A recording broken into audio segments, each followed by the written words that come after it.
The precursors to noir are actually very valuable to learn about because as we know where noir comes from, it will really help guide not only our understanding of how to define noir, but it becomes another place where we can become innovators of noir. Because frequently the greatest innovations in the future come from a deep and powerful understanding of the past.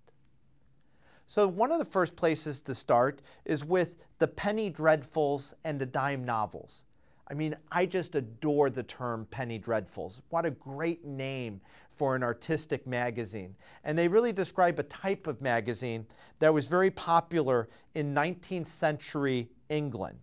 And penny dreadfuls were serial magazines that appeared every week, and they got their names, of course, because they only cost a penny.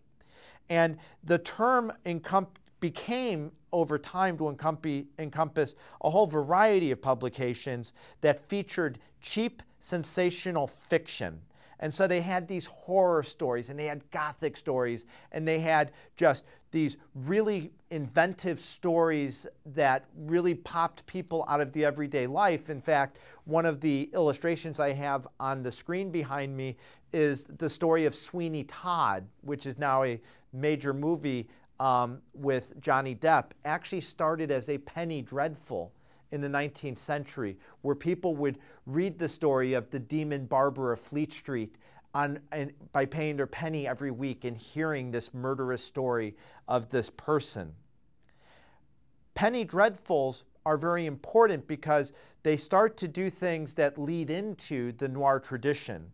They open up a new type of steamy story, gritty story that wasn't previously told to the masses. They also were printed on very cheap paper, which will come back in the American tradition very shortly. So it's very important to recognize that another element that in the very roots of noir is that noir still tends to look for very inexpensive media in order to tell its tales. And if you start to think as a new media person, the internet becomes what the penny dreadfuls were a century and a half ago.